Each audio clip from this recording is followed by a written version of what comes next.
A very good evening, everyone. Welcome back to another session of Trainer Diaries. The space is all about real moments, not perfect stories. Trainer Diaries invites us to listen, reflect, and learn quietly from each other. Today, we have Dipali Goel with us, who is going to share one such incident. Over to you, Dipali. Thank you, Radhika. Good evening, everyone. The day I stopped trying to impress and started turning to serve. Thank God, such a day did come into my life. So, previously, my sessions began with an invisible burden. I thought that it doesn't weigh enough, but it was really very heavy. And that was the burden of being someone else. It wasn't because of any lack of knowledge. It was because I believed knowledge had to sound difficult to be respected. So, this was early in my career. My preparation meant collecting things, fancy words, borrowed experiences, powerful quotes spoken by powerful people. If something sounded impressive, I memorized it and replicated it. If it sounded complex, I trusted it more. I thought confidence came from proof, from references, frameworks, and perfectly rehearsed lines. The truth is, I was intimidated by the people in the room. I was intimidated by their silence, their achievements, their presence. And the hidden aim of my session was simple: get a word of praise from those who intimidated me. So, I didn't prepare to serve, I simply prepared to impress. Borrowed credibility felt safer than original honesty.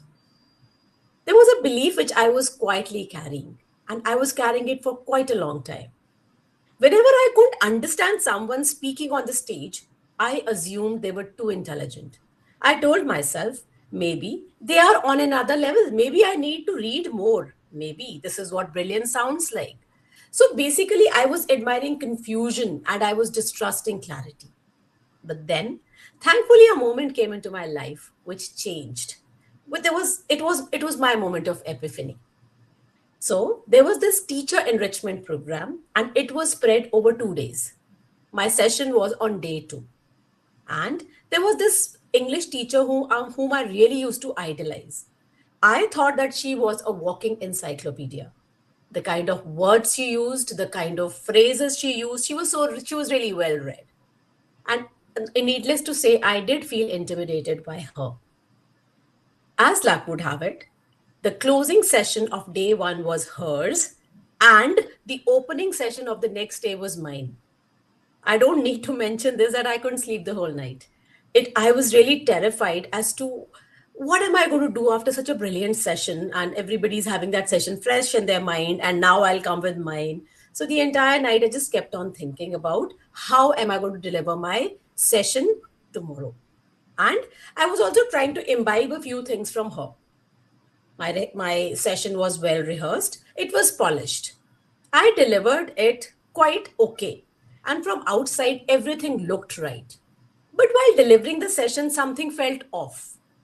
I was confident, yet disconnected. I was clear, yet not present. I realized I wasn't fully there. I was being a shadow of somebody. The energy wasn't mine, it was just a borrowed demeanor, basically.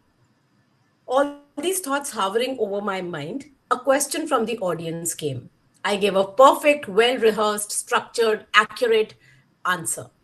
But the moment it left my mouth, after just giving the answer, I thought that okay, the answer is like well rehearsed, it's like fine, but it is just not it's just not sounding like me. And suddenly, clarity hit me. Cut, copy, paste knowledge may impress, but it does not serve. That's when another realization followed. If people don't understand what I'm saying, it doesn't make me intelligent, it makes me inaccessible. And accessibility is definitely not a weakness at any point of time. True intelligence doesn't intimidate, it translates. Einstein has put this in beautiful words. He says that if you can't explain it simply, you don't understand it well enough. From that particular day, I stopped assuming confusion was brilliance. I understood this truth. If I don't understand a speaker, it doesn't mean they are too intelligent. It often means that they are not speaking to serve the room. I just thought that idolizing somebody doesn't mean to become a copy of them. Of course, if somebody knows really well, they are somebody whom you should be learning from.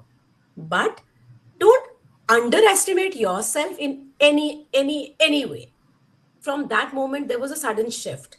I just stopped sounding like a trainer and suddenly I started showing up as a human being. My sessions had changed, not because I knew more but because I hid less. I stopped borrowing voices, I stopped chasing validation, I spoke in my own voice. Originality was had suddenly replaced performance, and service had replaced impressing, and trust quietly started entering the room. That day taught me a powerful distinction. Borrowed credibility says, look how much I know. Original credibility says, let me help you understand. One performs, the other serves. Just to explain this better, let me give you an example of two stalwarts of India. Since I love music, I'll be talking about two musicians I simply love. One is Lata Mangeshkar. If you sing Lata Mangeshkar, the goddess Saraswati herself singing, you will notice that she doesn't involve any kind of theatrics. There is no exaggeration, and she never tries to prove her brilliance. She never sang to impress the audience. She just sang to serve the song. She was just standing still, clad in a beautiful white sari, eyes closed and pure voice. Decades later, her voice still moves hearts. Because originality doesn't shout, it stays. And that is service, and that is why it lasts. Another person whom I really admire is Kaushiki Chakravarti. She is probably one of the best classical singers of today. She has been trained by legends. But she never carries that air of excellence around her. She serves the music in a way that makes the audience inclusive. Her occasional pauses and honest smiles shows the musical brilliance she has touched. Never is she there to impress. She performs to make listener feel her music. So this was a lesson which I have permanently learned for life. What is real never needs to be copied. When we perform, we chase applause. When we serve, we earn trust. And trust me, trust moves hearts more than brilliance ever can. People don't remember how intelligent you sounded, they remember how understood they felt. Rabindranath Tagore has captured this beautifully. He said, I slept and dreamt that life was joy. I awoke and saw that life was service. I acted, and behold, service was joy. I just learned how to deliver better sessions. I would just like to conclude by saying, I once stood on stage trying to sound worthy. Today, I stand here trying to be useful. And somewhere between usefulness and honesty, I finally found my voice. Thank you so much. Thank you. Wonderful. That was wonderful, Dipali. Thank you so much. Thank you. Thank So, you. what do you call what assumption about training or trainers did this experience break for you? Okay. As I told you earlier, for me, if I'm not able to understand, it was something I used to think that the person who is speaking is beyond my comprehension. I never took it in this manner that the person may be great, he or she must be very good, but there is a lot of experience also behind them. And if I'm not able to understand what they are saying, it doesn't make them in a different league. I did understand that very firmly, and I thought that if I have to be a good trainer, I have to be relatable, I have to strike a chord with my audience. Okay. It was definitely there in my mind. Okay. So, what did this moment teach you about earning trust rather than demanding attention? So this moment really taught me, if I may just share one compliment which I got. So there was this senior staff member. I was very young at that time. So there was the senior staff member who said that I have been listening to so many other people, and yours was the one I could truly relate to. And so this is something which I really thought that to win the trust of the audience, it is very important to talk about something which they really understand. Your choice should never be to be able to intimidate others or to show that okay, I know so much. So basically it is the thing that what I feel is communication is only for that you have to convey what you want to say very clearly. So if you're talking about something technical, then of course the things are totally different. There you need to show you a lot of factual knowledge.